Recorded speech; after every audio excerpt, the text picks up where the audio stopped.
The message came while we were eating dinner. Her phone vibrated once. She didn't reach for it. That was the first mistake.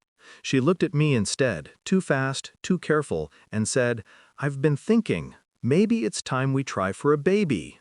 The words sat between us like a loaded weapon. For months, she hadn't touched me. Every rejection delivered politely, clinically. Headache, stress, not tonight, not tomorrow. I learned the shape of loneliness in our bed. Now she wanted a child. Now. Her hand hovered over her wineglass, trembling just enough to notice. I watched condensation slide down the bottle, listened to my own breathing slow. Something inside me snapped into place. Not anger, not shock, recognition. I nodded, calm. "Yeah," I said. "Maybe." I didn't ask why now. I already knew. Silence stretched. She finally checked her phone, read the screen. Her smile arrived late and crooked. That was when I understood the timing. I felt nothing on my face. Inside, the storm began assembling itself quietly.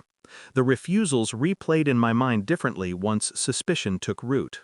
Her body turning away in bed, the sudden gym routine, password changes framed as self-care. I studied patterns the way some men study weather. You don't rage at storms, you prepare.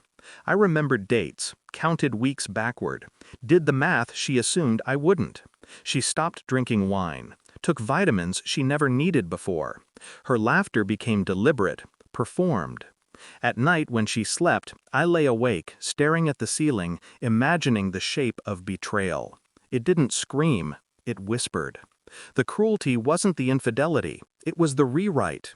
Months of rejection suddenly reframed as strategy, distance as investment, my loneliness as cover. She spoke about babies like they were solutions. I listened like they were evidence.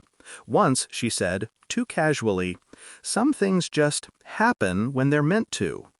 I almost smiled. I didn't confront her. I adjusted. I smiled more, agreed more, played the version of myself she liked best, unthreatening, trusting, slow. I cloned her phone while she showered. It took 40 seconds.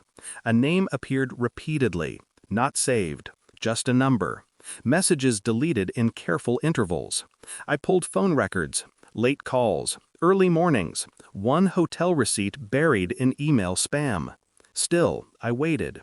Truth needs space to ripen. When she suggested fertility counseling just to check, I booked it myself.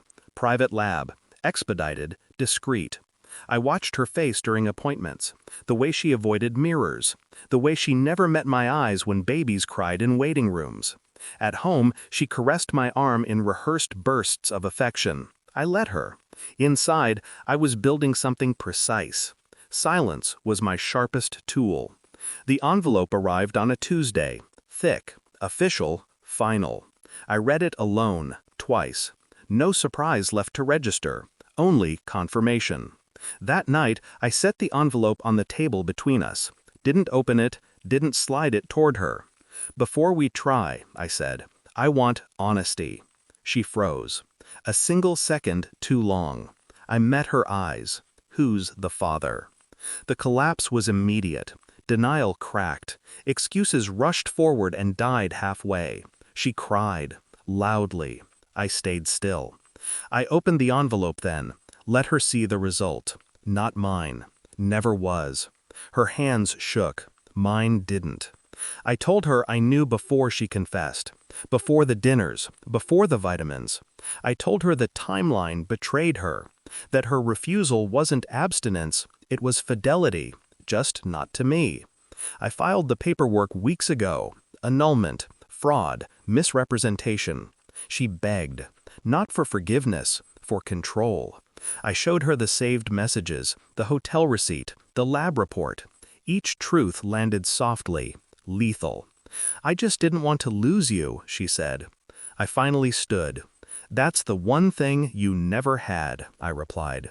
Her pregnancy wasn't my tragedy. Her exposure was. She moved out within days. The house felt larger, cleaner. I didn't block her number. Indifference did that for me. I sleep well now. Alone. No whispers, no recalculations. She thought a baby would secure my silence. She was wrong. Some men explode. I extracted myself. And as I closed the door on the life she tried to counterfeit, I understood the final truth. I wasn't losing a wife. I was reclaiming myself.